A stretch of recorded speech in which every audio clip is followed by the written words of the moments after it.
अंदर चलेंगे और जानेंगे कौन सी वैरायटी का पालन किया गया है और इसका क्या रेट मिलता है। आप देख रहे होंगे पूरी तरीके से ब्लैक कलर के मुर्गे दिख रहे हैं और इनका सर से पांव तक सब कुछ ब्लैक है। तो कौन सी वैरायटी है सर ये कड़कनाथ है। जी जी। ये मध्य प्रदेश की झाबुआ की वैरायटी है। हाँ हाँ ये शुद्ध जंगली है एक तरह जी से। जी। और ये कितने रुपए आमतौर पर पीस बिक जाता है अगर जैसे हम लोग तो काट के नहीं बेचते हैं। हाँ हम लोग एक मुर्गा जो है हाँ 800 रुपए पीस बेचते हैं। जी जी और 1000 रुपए पीस हाँ मुर्गा। जी जी। और मुर्गी जो है 800 रुपया पीस बेचते हैं। अच्छा, तो ये जो इसकी आमतौर पर वजन कितना हो जाता है? वजन इसका जो है, इसमें मीट करीब जो है 1200-1300 ग्राम निकलता है। हाँ।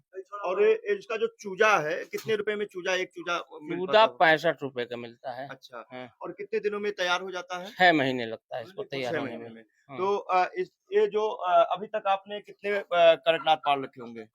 हम लोग करीब 500-600 पाले थे। अच्छा, हाँ। तो इसको बिक्री में किसी तरह की समस्या नहीं है? नहीं, बिक्री में समस्या ये है कि ये हम अगर चाहें जी। कि हम एक दिन में बेच दें हाँ, तो हाँ। बड़ा मुश्किल मुर्गा है। निकल जाएगा तो बंद कर दीजिए।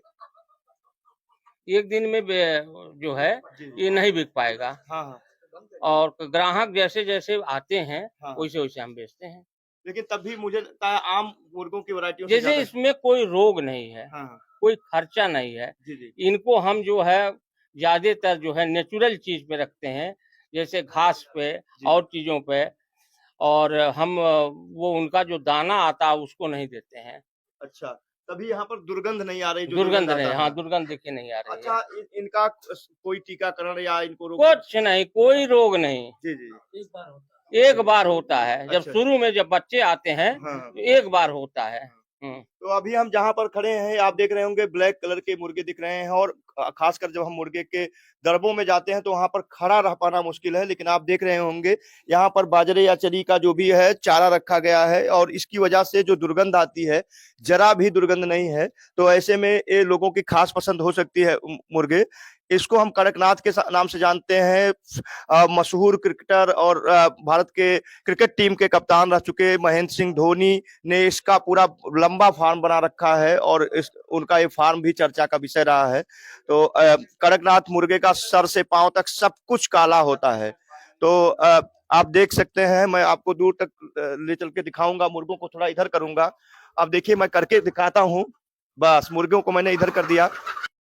ज्ञान केंद्र बगही संत कबीर नगर के वैज्ञानिक कृषि प्रसार आदरणीय राघवेंद्र विक्रम सिंह जी हैं और मुर्गों के बारे में खासकर कड़कनाथ मुर्गों की जो खासियत है वो पूरी जानकारी देंगे, इसके चारा प्रबंधन को लेकर के, इसके टीकाकरण को लेकर के और इनकी क्या खूबियां हैं। सर क्या क्या खूबियां हैं, कौन सी वैरायटी है? सबसे बड़ी खूबी पांडे जी ये है कि इसकी जो ओरिजिन है ये मध्य प्रदेश के झाबुआ स्थान है, वहाँ का इसका ओरिजिन है। जी जी। और दूसरा यह है कि इसमें रोग जो है बहुत ही नॉमिनल आता ही नहीं, एक तरह से समझ लीजिए। हाँ हाँ। और दूसरा यह है कि हम इसको दाने के अलावा अगर हम दाना कम दे रहे हैं जी जी। तो हम इसको बरसीम जी।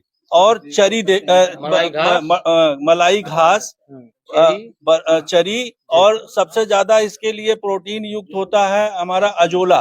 अजोला जो ग्रीन गोल्ड हाँ। जिसको हम बोलते हैं, जी जी। अजोला घास से इसका बहुत अच्छा ग्रोथ होता है। बाकी हमारे घर में जो वेस्टेज सब्जियों के छिलके वगैरह निकलते हैं वो भी ये बड़े आराम से खा लेते हैं और उस पे ये पूरा अपना जो है मेंटेन कर लेते हैं। प्याज का छिलका अगर ऊपर का जो लाल वाला कलर होता है उसको निकालने के बाद अगर प्याज भी सड़ा गला है तो इसको ये खा लेते हैं और इससे जो है इनको काफी अच्छा जो है इनको न्यूट्रिशन मिल जाता है। सर एक चीज और, तो इसको पालना बड़ा आसान है, इस पे लागत कम आती है। सर इसके पंजे जो हैं, पंजे एकदम सांप के, खासकर कोबरा की बात करें, कोबरा की तरह दिख रहे हैं और पूरा काला है। हाँ। अगर इसको हम गांव की भाषा में कहें तो फटार वाला, और सिर से पांव तक इसको जो इसका ऊपर का हिस्सा ये भी काला है, चोंच भी काले, आंख भी काली, भौहें भी काली। तो क्या इसका मीट भी काला होता है? जी जी जी, इसका मीट भी काला होता है और ब्लड जो है इसका वो आपको डार्क जो है, मतलब ब्लड तो सबका रेड होता है बट आपको जब दूर से नंगी आंख से देखेंगे तो काला ही दिखाई देगा। अच्छा, इसके मीट में कुछ मेडिसिनल भी फायदा है, क्योंकि कई बार लोग कहते हैं कि ये हार्ट के पेशेंट के लिए और लोगों के लिए फायदेमंद है।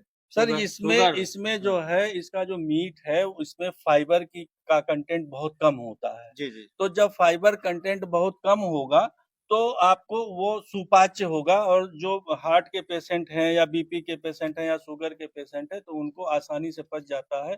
इसलिए कहा जाता है कि ये शुगर के जो पेशेंट हैं उनके लिए मुफीद है। तो ये तो काफी हेल्दी लग रहा है देखने में, मुझे लगता है 2 किलो से ज्यादा होगा। नहीं सर, हाँ हाँ ये अगर कितना वजन हो जाए हाँ। तो 1800 ग्राम से ज्यादा इसका वजन आई भी नहीं करता है। अच्छा, मीट फिर उसमें कितना निकलता होगा? करीब 1.5 किलो। 1.5 किलो। 1 किलो 500। तो ये और जो 1.5 किलोग्राम, मतलब अगर इसको जो दुकानों पर मीट बना काट करके देते हैं, लगभग कितने का मिलता है? 1300 रुपए किलो देते हैं गोरखपुर में। अच्छा, 1300 रुपए किलो में। हाँ। तो ये काफी मुझे लगता है फायदेमंद है किसानों के लिए अगर जी, इसको करें, जी, और जी। ज्यादा खर्चीला, ज्यादा देख रेख की भी जरूरत नहीं होगी। बिल्कुल। एक चीज इसका और है सर, जी जी इसका मीट जरा सा भी बदबू नहीं करता है, जी जी। और भर पेट खा लीजिए आपको हम्म। तो आपको कुछ मालूम नहीं, जैसे मालूम होता है कि मैंने कुछ खाया ही नहीं, मीट खाया ही नहीं है, जी जी। ये स्थिति रहती है। तो ये है कड़कनाथ मुर्गा, और इसकी खासियत बता रहे थे यहाँ के वैज्ञानिक और पालक। अभी हम लास्ट में चलते चलते, क्योंकि इंटीग्रेटेड फार्मिंग की बात कर रहे थे, धान की खेती, दलहन बहुत सारी खेती आप करते हैं, लेकिन सरकार की योजना से यहाँ पर किसानों के पास जो सबसे बड़ी समस्या होती है वह होता है भंडारण की समस्या। तो यहाँ पर उन्होंने भंडारण गृह भी बना रखा है सरकारी स्कीम के तहत, उसके बारे में भी चलते चलते जानेंगे। आइए चलते हैं और देखते हैं भंडारण गृह के बारे में।